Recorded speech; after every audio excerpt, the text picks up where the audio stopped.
lo que tú y yo somos, tenemos y hacemos hasta el día de hoy, en realidad es por la gracia de Dios. Pero yo quiero hoy abrirle el corazón a mi Señor y a mi familia, que son ustedes. Son varios años donde experimento esto que usted acaba de experimentar: alabanza, palabra, obras de teatro. Hemos hecho de todo. Pero hay algo que me ha llevado a preguntarme y a cuestionarme, no a Dios, sino a mí mismo. Sucede que a veces salía yo de los servicios dominicales lleno, una muy buena palabra, una excelente alabanza, una colaboración financiera muy generosa, pero Martín sigue cometiendo los mismos errores. Por ejemplo, mi cuñada viene hoy por primera vez. Y yo creo que mi cuñada, si viendo ahí, me ve aquí parado, como con cara de ahí, de tan espiritual, yo creo que ella misma por dentro dirá: ay, pero mi cuñado allá en la casa es otro. No estoy aquí hablando diferente. Lo que pasa, mi hermano Teresa, es que para que Dios obre en la vida de un hombre, uno tiene que dejar de ser hipócrita. Y pecadores somos todos, ¿verdad? Débiles somos todos. Y cuestiona que Dios lo respalde a uno en un servicio, de pronto milagros, sanidades, prodigios, y ese bendito carácter nos traicione en la semana. Pero todos somos así. Y él dijo que sería una lucha constante hasta el final. ¿Hay alguien acá? Pero que él nos daba un nacimiento nuevo por su gracia, un nuevo comienzo. ¿Hay alguien aquí que verdaderamente, viendo la realidad de su vida, aquí puede haber una mujer que esté sentada diciendo: Señor, tú sabes que ya no quiero nada con mi marido? Hijos que se quieran ir de la casa, esposos que ya estén desilusionados de la vida. Pues bueno, quiero decirte algo. Lo importante no es empezar en la vida, lo importante es perseverar y terminar. ¿Estamos aquí? Y el día de hoy me he cuestionado. Leamos todo lo que dice ese versículo. ¿Cómo dice? Y dijo: de cierto os digo, que si no os volvéis y os hacéis como niños, no entraréis en el reino de los cielos. Y mira, yo te quiero decir que para que una alabanza suene así de bonita, aquí tienen que haber horas de ensayo, ¿verdad, Isaac? Hasta días, meses. Y cuando uno crece, míreme acá, por favor, no se me distraiga, uno pierde la esencia de ser, ¿qué? Niños. De saber que por mejor que hagamos las cosas, nos equivocamos. Y por eso hoy todos como iglesia le dijimos al Señor y le decimos, usted y yo le estamos diciendo, si no estaba enterado, ¿qué es volverse como niño? ¿Qué será? Mira lo que dice 19:13, que le presentaban los niños. ¿Para qué? Para que los ¿qué? ¿Qué sucederá si Jesús toca la vida de alguien? Aló, ¿qué sucede si Jesús toca tu vida, la vida de tus hijos? Pero verdaderamente Jesús, no un pastor, no una religión, no una creencia, no un dogma, el Rey de Reyes, que toque tu vida, que toque tu hogar. Y dice que se los presentaban, sí, para que los tocase, pero los ¿qué? Los líderes, los que sabemos mucha teología, los de títulos. ¿Qué hacían? Reprendían para que los niños no se acercaran a Jesús. Y nosotros como padres caemos en tanto legalismo, en tanta dureza de corazón, que con la boca podemos decir Jesús, Jesús, pero con nuestros actos podemos estar apartando a Jesús de que ven a los niños de que vengan a Jesús. Y miren lo que dice el 14. Entonces Jesús, ¿qué les dijo? Viendo Jesús, ¿qué hizo Jesús? Ajá, quiere que le diga algo. Es posible que el Rey de Reyes hoy esté indignado con muchos de nosotros, porque aunque lo confesamos con nuestra boca, con nuestros hechos estamos apartando a nuestros hijos de que vengan a Jesús. Y dice: dejad a los niños venir a mí. Y no sé lo que. Yo no voy a impedir que los niños vengan a Jesús. ¿Y usted? Por eso hoy decidimos que lo que siempre hicimos como hombres, desde dirigir un servicio, hacer una alabanza, predicar y hacerlo todo, hoy usted y yo le decimos al Señor: muéstranos qué es ser niño. ¿Habrá aquí algún niño que quiera dirigir el culto hoy?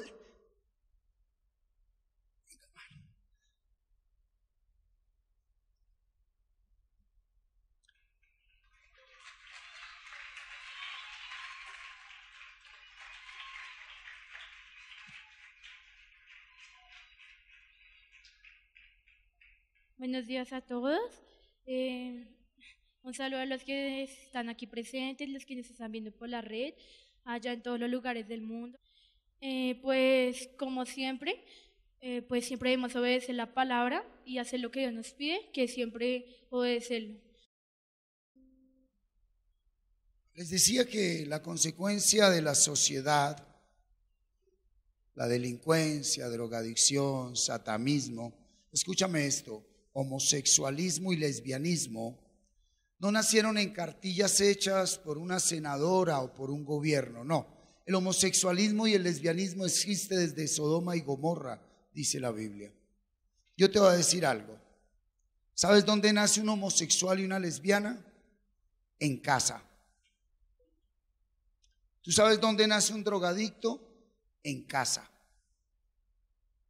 ¿Sabes dónde nace una prostituta, un delincuente? En casa.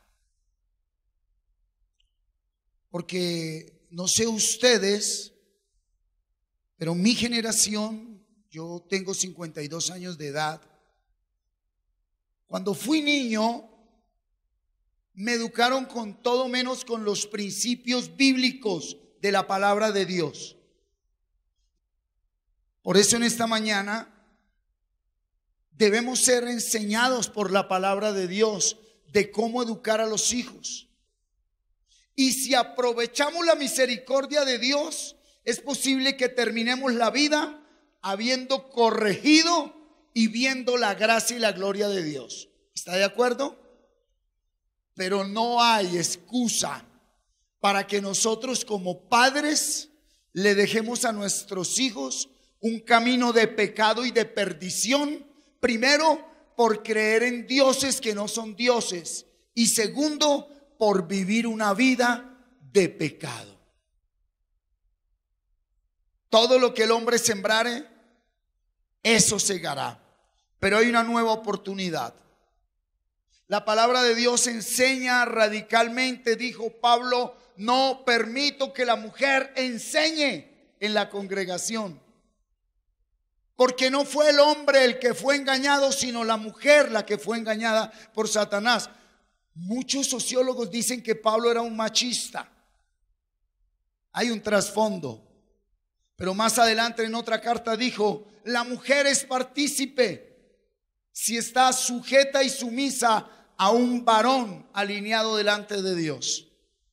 Y bajo la cobertura y la bendición de un varón alineado con Dios, ella puede ser parte con libertad de ese mover congregacional.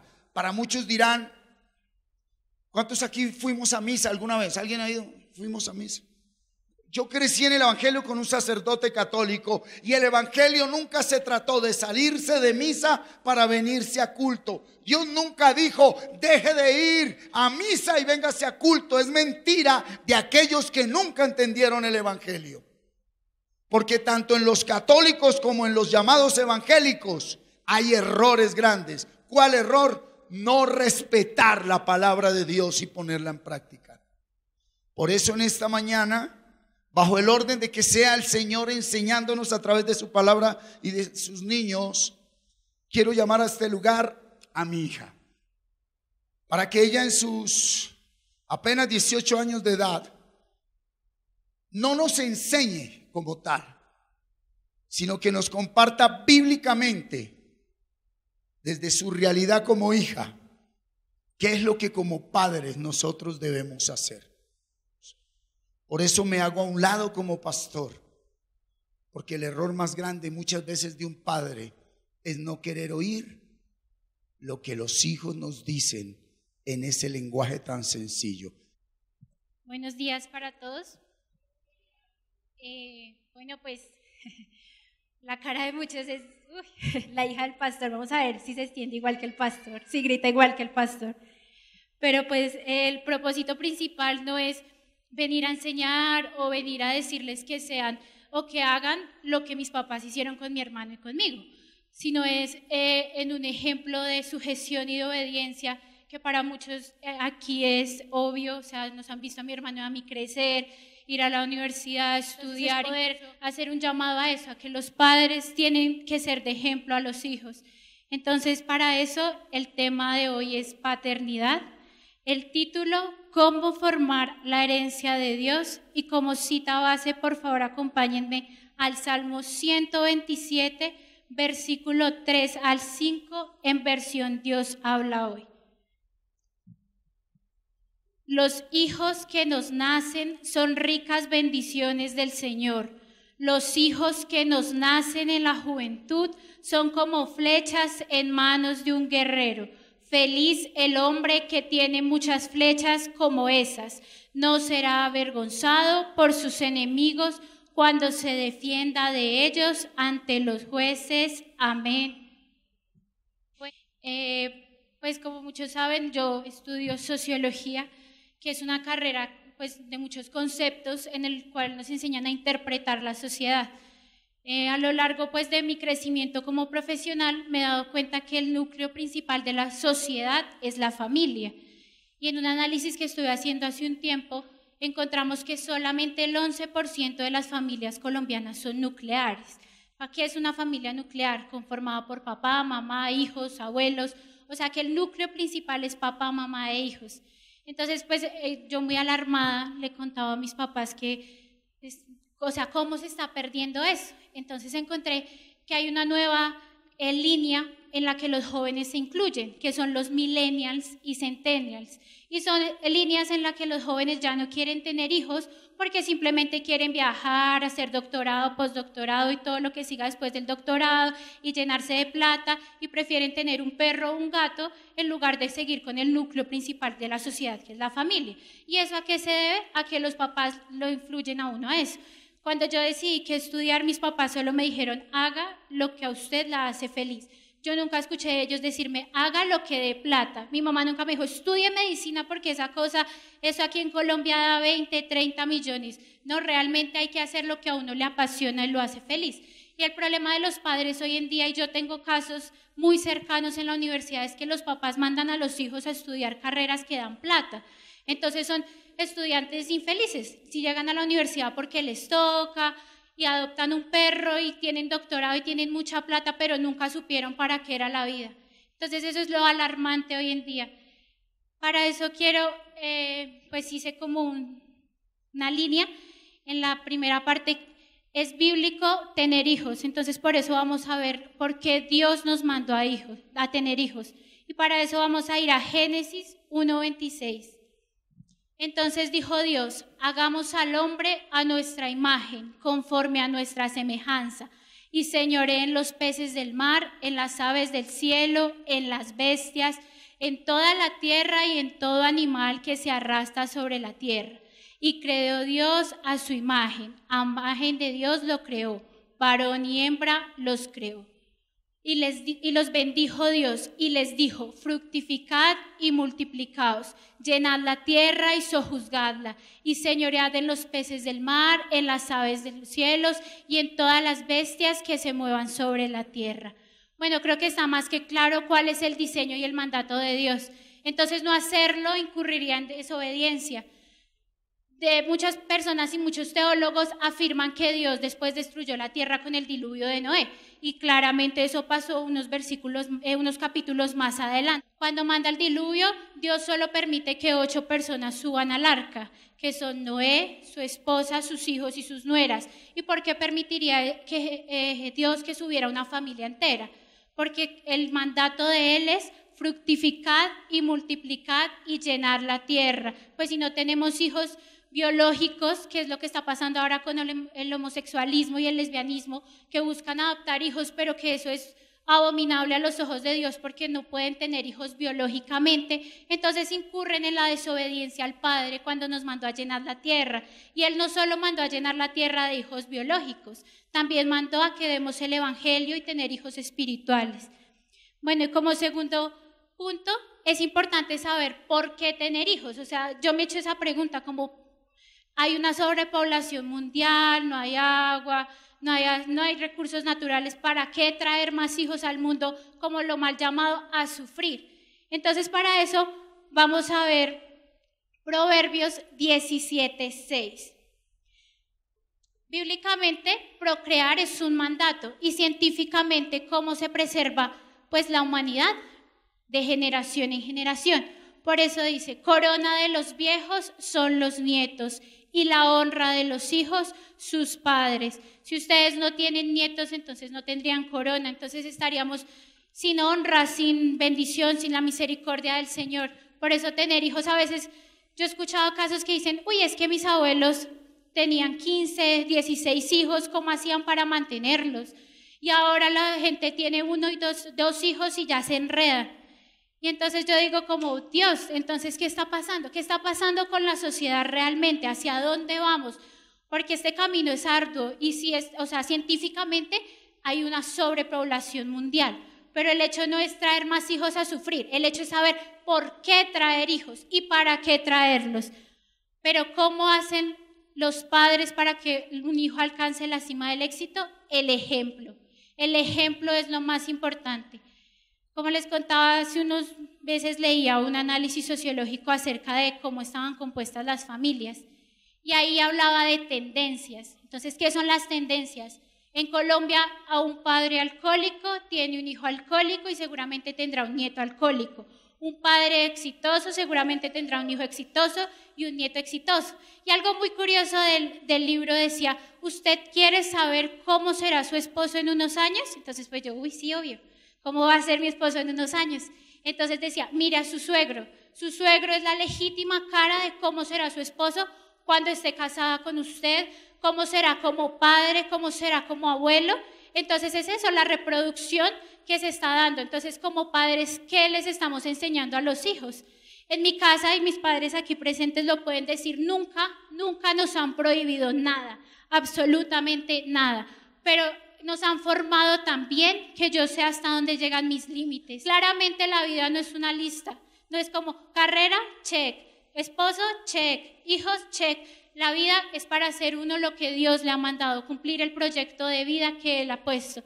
Para eso los padres son fundamentales, los padres son los que nos guían a construir un proyecto de vida. Hay historias muy tristes de compañeras en el colegio a las que no les iba muy bien académicamente.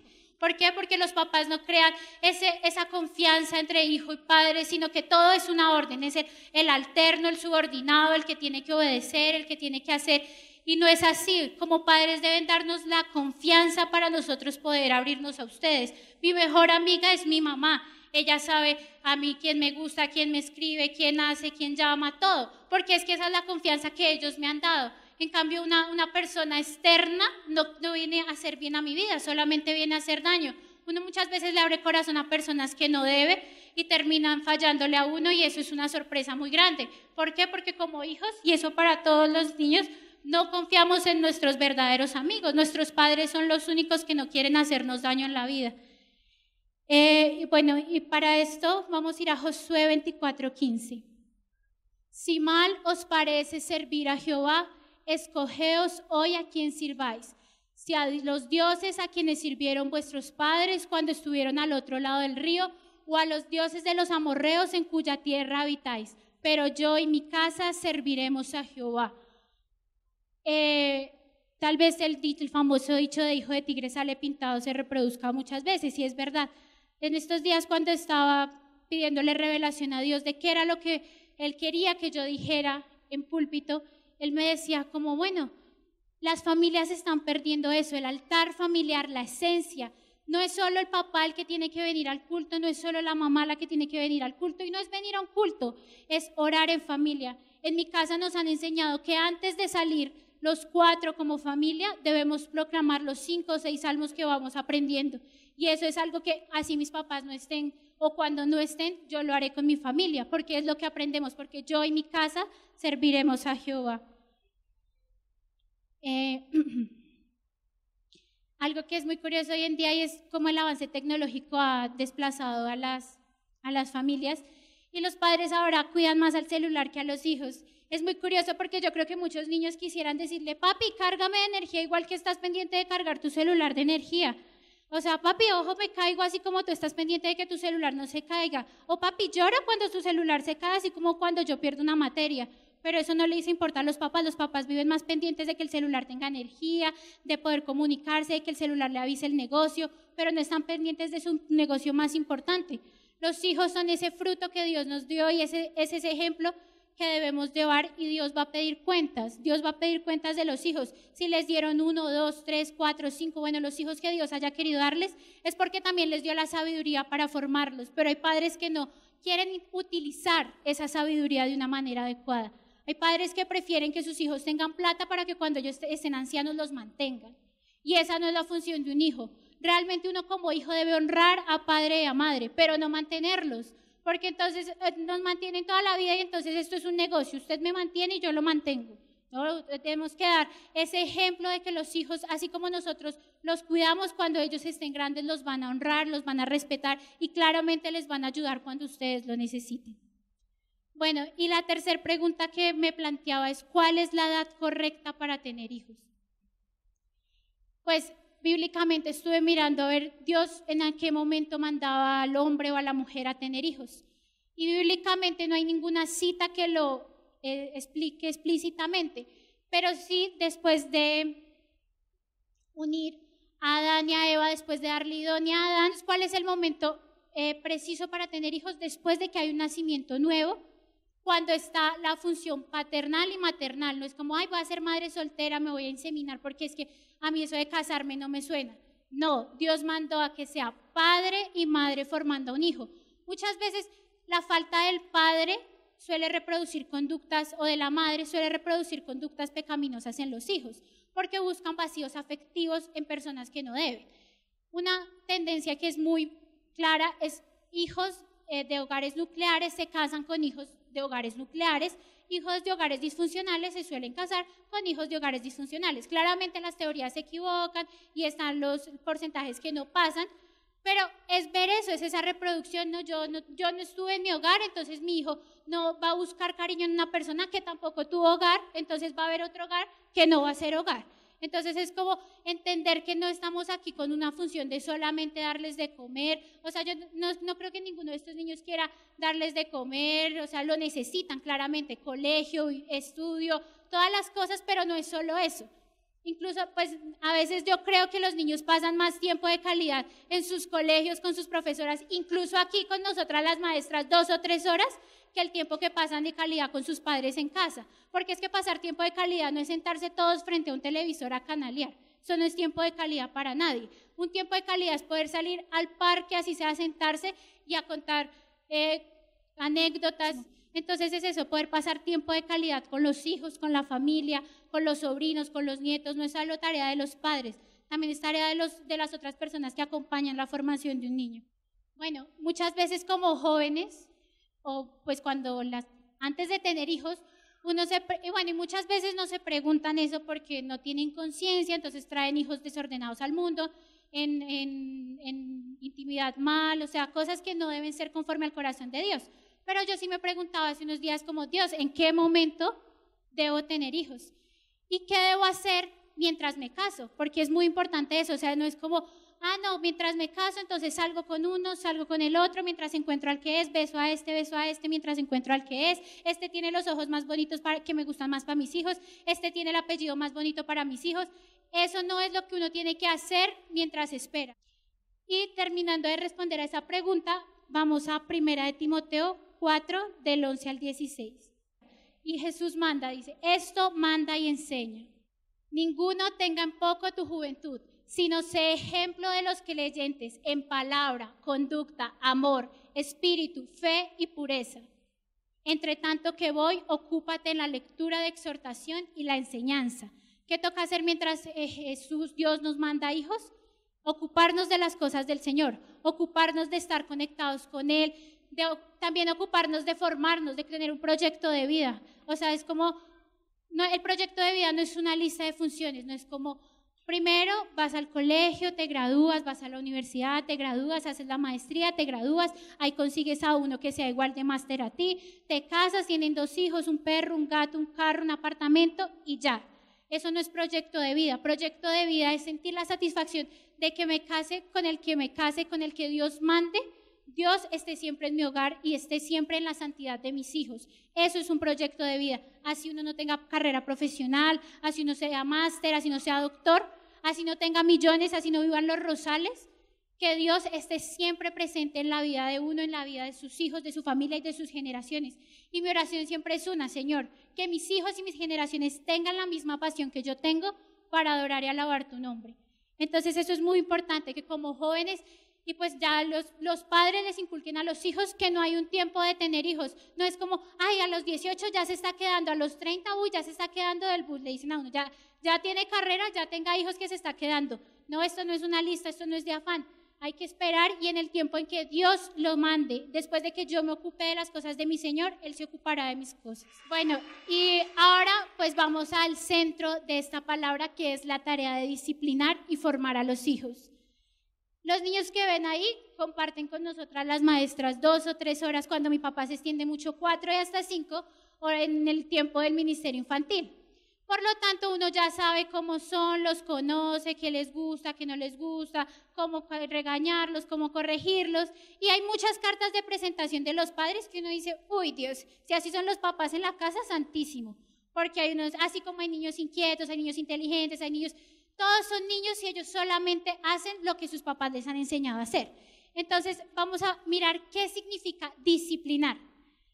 Disciplinar deriva de la palabra discípulos, que significa discípulo, y es quien recibe una enseñanza de otro. El principio de este vocablo es latín y nos enseña ese principio de subordinar, de yo arriba, tú abajo, yo más, tú menos. Es como disciplinar, es corregir, pero yo estoy arriba y tú abajo. ¿Qué es disciplinar en la Biblia? Disciplinar a un niño es dirigir la voluntad de él, en una combinación de enseñar, capacitar y corregir para su verdadero crecimiento. Yo no creo que aquí haya ningún papá que diga, yo no quiero ver a mi hijo ser doctor, ser ingeniero. Bueno, todos los papás sueñan con verlo a uno y no sé por qué, pero es como en la sociedad lo manda a verlo a uno con un cartón que diga algo con ólogo, politólogo, sociólogo, comunicador, todo lo que tenga título, eso es lo bueno para los papás. Pero muchas veces la formación que uno recibe en la universidad no es ni el 1% de lo que lo hace a uno como persona. Entonces es muy importante eso, enseñar a los hijos el valor del agradecimiento, porque hay hijos, y no es, o sea, ahí sí como al que le caiga el guante que se lo achante. Hay niños en el ministerio infantil que uno les pasa un jugo y ni siquiera le dicen a uno gracias. Hay niños a los que les pasan una galleta y le preguntan, profe, ¿esta galleta es de la de 200? ¿Qué tiene la galleta de 200 que no tenga la galleta de 1000? O sea, son cosas que también como papás tenemos que reflexionar, cómo estamos formando a nuestros hijos. Mi papá siempre nos ha formado diciéndonos, ustedes tienen que ser igual de felices tomándose una aguapanela en la casa como son sentados en un restaurante fino con una persona especial o con una familia especial. Es la misma alegría, o sea, que no es un agradecimiento solamente a Dios cuando tenemos las cosas bien, cuando todo está a nuestro favor. Es enseñarnos como hijos a que cuando todo está en nuestra contra, es que ahí nos medimos como personas. Cuando los papás no están, cuando ustedes no los ven, es cuando uno se comporta como realmente es. Y pues cuando ustedes no los ven en el ministerio infantil, no creo que tampoco quieran verlos como son. Entonces es eso, es enseñarles e inculcarles en casa a los niños, no con gritos, no con cosas que no sirven, sino con el ejemplo. Para uno es más importante el ejemplo que las palabras, porque las palabras se las lleva el viento. Vamos a ver 5 puntos de por qué corregir a los niños es necesario. Primer punto, vamos a Proverbios 10:1. Los proverbios de Salomón: el hijo sabio alegra al padre, pero el hijo necio es tristeza de su madre. Muchas veces y para muchas personas yo creo que es de vergüenza cuando los citan a los colegios a decirle, uy, es que su hijo no se lo aguanta a nadie, es que su hijo es el peor del grupo, es que su hijo es el influenciador de aquí, el influenciador para mal, y los papás llegan a la casa y es, ¿por qué me hace quedar mal? No, su hijo no lo está haciendo quedar mal, eso es lo que es usted, realmente es lo que su hijo hace allá. O sea, aquí podríamos tener un tiempo para pensar. Podemos pensar en cómo son nuestros hijos, por ejemplo, en el colegio. ¿Qué nos dicen los profesores de ellos? Entonces, algunos van a decir, no, a mí me dicen que yo soy muy juicioso, que soy inteligente, entonces va por el camino bueno. Pero a los que les dicen, no, su hijo es el inquieto, al que no se lo aguanta nadie, el que nunca trae tareas, el que nunca obedece. Entonces, como padres, yo me cuestionaría de qué estoy haciendo mal realmente. Entonces, el primer principio es para adquirir sabiduría. Es necesario corregir a los hijos porque con eso adquirimos sabiduría. Como hijos no la sabemos todas realmente y nadie nace aprendido. Uno tiene que ir escalón a escalón y los padres cumplen esa función de transmitir sabiduría, de transmitir conocimiento. Si un padre no le enseña a un hijo desde pequeño cómo bañarse bien, cuando tenga 10, 12 años no puede decirle báñese bien, porque es que ya le impartió una sabiduría mal. Entonces es como eso, estar ahí pendiente de esa corrección de la sabiduría. Cuando hacemos las cosas mal hay que decirlas. No es como los niños tiran la comida cuando tienen 2 años y los papás son, ay, tan lindo, ay, dijo una grosería, ay, tan lindo. Eso no es sabiduría. Sabiduría es aprender a hacer lo que Dios manda con los hijos y formarlos por el camino de Dios. El segundo punto, vamos a Proverbios 15:20. El hijo sabio alegra al padre, mas el hombre necio menosprecia a su madre. Y vamos a Proverbios 29:17. Corrige a tu hijo y te dará descanso, y dará alegría a tu alma. Este segundo punto es que los hijos son la reproducción de los padres. Todo hijo es la misma réplica de los padres. Esta mañana cuando salíamos de la casa y nos tomábamos una foto, yo me ponía a pensar, mi hermano y yo somos réplicas de mis papás. Y pues en todo, incluso físicamente, mi hermano es muy parecido a mi papá y yo a mi mamá. Y es eso de que así como físicamente nos parecemos tanto, en la forma de ser también nos parecemos mucho. Incluso de pronto si yo no hubiera tenido un papá pastor, seguramente no hubiera sentido ese deseo y ese gozo de predicar como lo estoy haciendo. Entonces es eso, es esa reproducción de lo que uno ve en casa es lo que quiere hacer cuando uno esté grande. Y realmente para mí mis papás siempre han sido mi ejemplo. Desde muy pequeña yo siempre dije, quiero ser como mi papá, quiero saber tanto como él sabe y quiero hablar tan bien como él habla. Lo de gritar, bueno, sí, no quiero gritar tanto como él grita, ni quiero extenderme tanto como él se extiende, pero pues sí quiero llegar a alcanzar ciertas cosas de las que él hace. Y uno como hijo siempre quiere llegar a ser como ve a sus padres ser. Entonces es eso, que como padres nos evaluemos a nosotros mismos.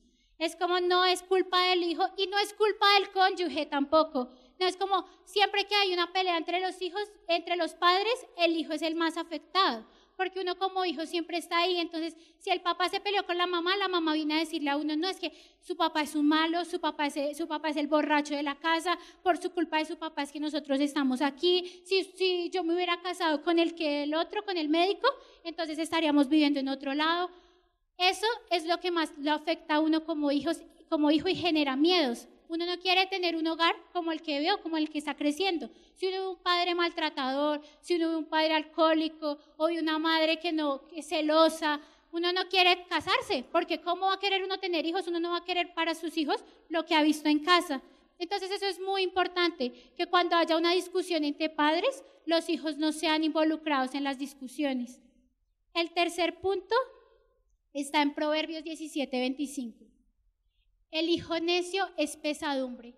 ¿Y qué es pesadumbre? Es malestar. La pesadumbre es eso que uno no logra quitarse con nada. Y una pesadumbre que dure toda la vida es como, yo me pongo a pensar, un hijo mal formado es un daño de por vida. O sea, realmente los hijos son una bendición, pero si uno no los sabe formar, de viejos le sacan canas y amargura a la que le dio a luz. Uno ve muchas madres en los centros penitenciarios, en los hospitales, en las calles incluso, buscando a sus hijos. ¿Y qué trae para ellas? Amargura. Uno ve en sus rostros la amargura de esas madres. Y es como, a pesar de que intentaron para la sociedad hacer todo bien, porque les dieron estudio en el mejor colegio, les dieron la mejor universidad, nunca les faltó nada, y porque ahorita se están arrepintiendo de todo lo que les dieron, incluso arrepintiéndose de haber tenido ese hijo, porque nunca lo formaron.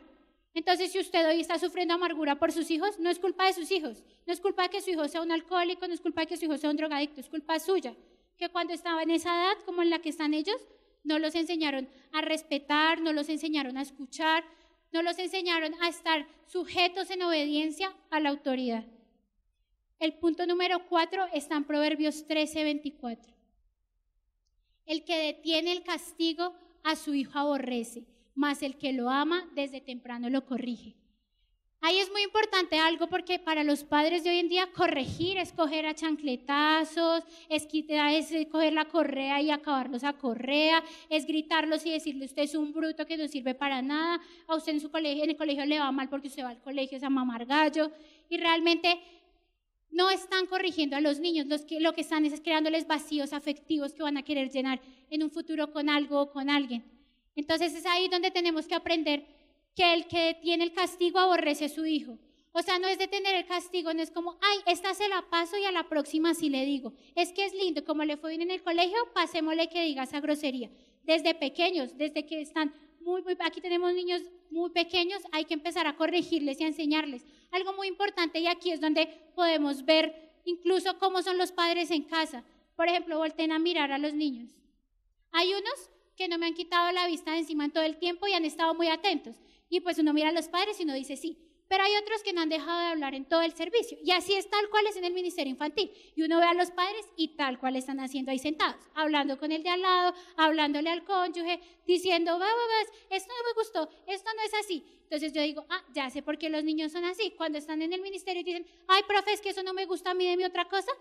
Ahí estamos entendiendo cómo son los padres. Entonces es muy importante enseñarles desde muy pequeños el temor al Señor, escuchar al Señor y ser sujetos a las autoridades. Y el quinto punto está en Proverbios 19:18. Castiga a tu hijo en tanto que hay esperanza, mas no se apresure tu alma para destruirlo. ¿Hay esperanza? Sí, así hay esperanza hasta el último día, hasta la muerte hay esperanza de corregir. Pero ¿para qué esperar? ¿Para qué esperar a que los hijos estén en una calle, en una cárcel, en un hospital, si podemos hacerlo ahora? Es muy importante porque cuando los papás creen que uno nunca va a crecer, o sea, para los papás y así uno tenga 50 años, uno es el bebé de la casa. Pero es muy importante eso, que hay que formar a los hijos para la vida. Uno no va a estar siempre acogido en un hogar, acogido en una casa. Uno tiene que enfrentarse a la realidad de la vida. Y cuando a uno no le han dado la suficiente fuerza y la suficiente confianza en uno mismo, uno toma las decisiones equivocadas. La felicidad no está afuera ni está en otro. La felicidad la encuentro en mí misma. Y muchos padres no les enseñan a los hijos eso porque es como, ay, usted le fue muy bien en el colegio, su premio, un Xbox. Uy, no, ¿qué premio? Es una destrucción, porque mandan a los hijos a estar 24 horas metidos ahí en un Xbox. Uy, le fue muy bien en el colegio, su premio, un teléfono celular. Uy, no, ¿qué premio? Destruyeron a los hijos, porque el premio cuando nos va bien no es, vamos y te invito a comer el helado que más te gusta y me cuentas por qué te fue tan bien en tu examen. Porque el premio no puede ser, vamos al parque de diversiones que tanto te gusta y los dos compartimos un tiempo de calidad. Eso realmente sí es un premio para un hijo, pero un Xbox, un teléfono celular, un computador a una temprana edad es destruir sus almas. Entonces eso es corregir también. Corregir no es como le fue mal, le quito el Xbox. Pues para el niño más que corregir eso va a ser un miedo, porque se va a portar bien, no porque usted se lo haya dicho, sino porque le van a quitar el Xbox. Entonces no está haciendo nada. Es que los hijos no tengan que depender de nada ni de nadie, sino solamente del Dios Padre y de lo que como personas nos han formado. Y ahora vamos al punto más importante en la palabra, que es cómo se deben corregir y formar a los hijos. Para eso vamos a ir a Proverbios 21:15. Alegría es para el justo el hacer juicio, mas destrucción a los que hacen iniquidad. ¿Qué es hacer iniquidad? Hacer iniquidad es corregir a un hijo sin tener la conciencia divina. Muchas veces el niño se portó mal y el papá se desquita de todo lo que no se había desquitado con todas las personas que le dijeron algo en la semana. Y entonces no solo les pegan con chanclas o con los que les pegan, sino que empiezan a desatar una cantidad de palabras y atarlos. Usted es un bueno para nada, usted no sirve para nada, porque nació, es que si yo no hubiera, es que si yo hubiera pensado. Esas palabras son muy hirientes para los niños y crean en ellos esos vacíos afectivos que los padres más adelante no saben cómo llenar. Entonces, ¿qué es corregir? Es entender que no hay que hacerlo con la mentalidad mala, o sea, no hay que hacerlo como me voy a desquitar porque es que por culpa de ese niño es que yo estoy así, sino es hacerlo con una mentalidad conforme al corazón de Dios. Proverbios 23:13. No rehuses a corregir al muchacho, porque si lo castigas con vara, no morirá. ¿Cuál es la manera correcta de corregir a un niño? Con vara. Exactamente, o sea, hay niños a los que uno ve que nunca por la vida les han dado vara, como hay otros que realmente son niños que no lo necesitan. En mi casa somos dos polos opuestos, pues obviamente los hombres tienden a ser un poco más inquietos, un poco más habladores, pues yo tendí cuando pequeña a ser más calmada, más pausada, pero de todas maneras nuestros padres siempre cuando nos corregían, vara, hasta los 12 años, porque hay padres que ya se dan garra, uno tiene 20 y llegan con la vara a la universidad, o sea, tampoco. Hay cierto límite en el que la vara es coherente y es utilizable. Los 12, 13 años de un niño en el que todavía está en una etapa de crecimiento, de entender que su padre es lo único. Para uno cuando está pequeño los papás son lo único que uno ve, son el todo. Entonces no hay que rehusarse a corregirlos con vara, pero no es agarrarlos a varazos entonces por todo. Como el Señor dijo que con la vara entonces tenga que ya mejórese. No es corregirlos de esa manera, es saber en qué momento se debe corregir a los hijos. Proverbios 29:15. La vara y la corrección dan sabiduría, mas el muchacho consentido avergonzará a su madre. ¿Cómo se consigue la sabiduría? Eso no es solo palabrería, no es solo haga como yo hice, vea que yo me levanto, oro, voy. No, también a veces es necesario que haya corrección con vara. ¿Y cuándo se da uno cuenta que no hay corrección con vara? Cuando los niños son pataletosos. No hay nada más incómodo que estar en un lugar con un niño pataletoso. O sea, uno está ahí y no le compraron el dulce y se tiran al piso y se atacan y se ponen morados y nadie los calma. Eso avergüenza a la madre, eso es vergüenza para las mamás. Las mamás que tienen hijos pataletosos pasan por la vergüenza de tener que salirse de recintos públicos porque el hijo no se queda callado, porque el hijo no hace caso, porque el hijo no se sienta. Entonces, para que eso no pase y para que no haya vergüenza en nuestra alma, hay que corregir a los niños con vara. El segundo punto no es solo corregir con vara, también hay que instruir. Por eso vamos a Proverbios 22:6.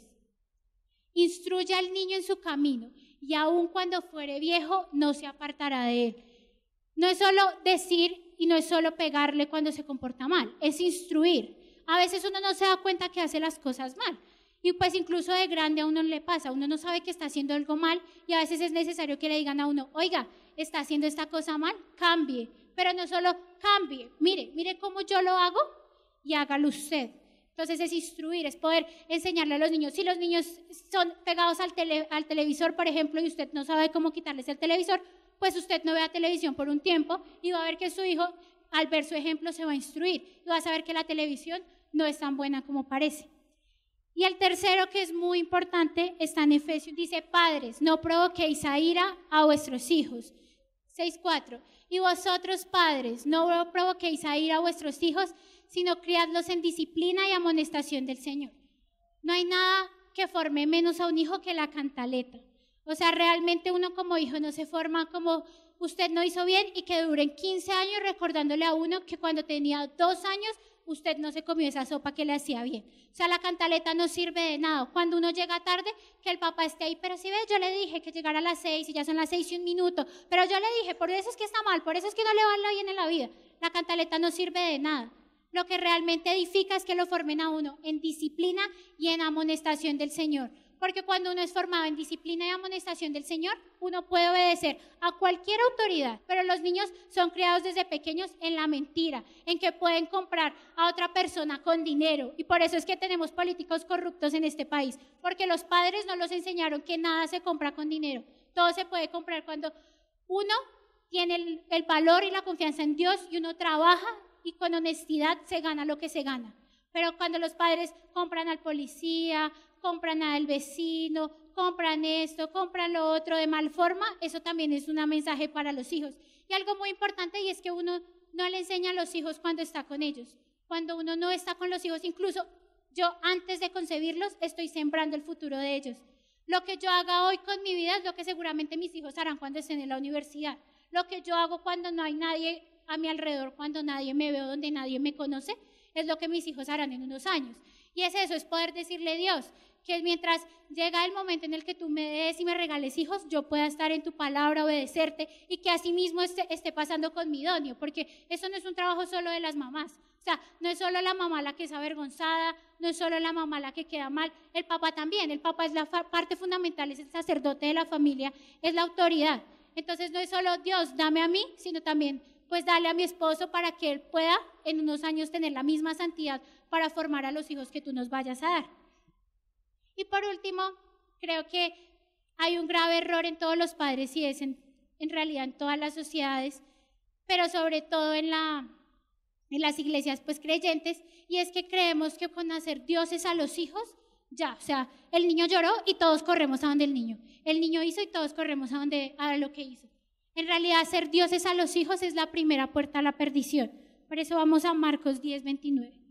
Y respondió Jesús y dijo: de cierto os digo, que no hay ninguno que haya dejado casa, o hermanos, o hermanas, o padre, o madre, o mujer, o hijos, o tierras por causa de mí y del evangelio. Muchas veces ponemos como excusas llegar temprano a los niños. Por ejemplo, yo admiro mucho a mi amiga, Carol, porque pues ella tiene una bebé de 4 años, y para mí es admirable que muchas veces ella llega a las 7 y yo llego a las 7:15, cuando en realidad ella tiene una responsabilidad de no solo alegrarse de ella, sino de darle desayuno a Salomé, de estar pendiente de Salomé, de que Salomé salga, de que Salomé haga. Eso es muy admirable. Y hay padres que llegan: pastor, llegué tarde, llegué a las 9:30 al culto, porque es que usted sabe que yo tengo 2 hijos y hasta que no los baño, les doy desayuno, los visto. Y, o sea, como 2 papás, si está papá y mamá, no pueden alistar a los niños en media hora. O sea, son cosas que a veces son inconcebibles. Uno dice: uy, esta mañana cuando veía llegar a los niños a las 7, uno dice: así son cumplidos los papás. Si un niño llega a las 7 de la mañana, es porque el papá lo levantó a las 5, lo alistó y lo trajo. Porque un niño por sí solo no puede hacer nada. Uno por sí solo no puede hacer nada. Uno en esta edad está en un crecimiento. Si los papás no están ahí para enseñarle a uno que antes de cualquier cosa está el reino de Dios y su justicia, no es nada. Todo nos va a ser añadido si primero estamos con Él, para Él y por Él. Todo es por gracia. Eso es muy importante. Como padres no nos enseñan a ser humildes. Si uno se gana la medalla, uy, yo sabía, es que usted salió como yo, usted salió igual de inteligente a mí. No, si usted se gana una medalla es solo por gracia de Dios que le dio esa inteligencia. Si usted se gana una beca no es por usted ni porque sus papás le hayan dado todo, es por gracia y misericordia de Dios. Entonces, yo los animo hoy a que lo que estamos sembrando es lo que recogemos, y que no es culpa de los niños, que no es culpa que sean inquietos, que no es su culpa que no les vaya bien en el colegio, que no es su culpa que vayan perdiendo el año en este momento, sino hay que revisarnos como padres desde ya. Los que no tienen hijos hay que revisarse qué estoy haciendo mal, para que en un tiempo mis hijos estén dando fruto, fruto en abundancia y fruto que permanece para siempre. Una vez más, gracias por haber estado con nosotros. Deseamos que esta palabra haya llegado a su corazón de parte de Dios.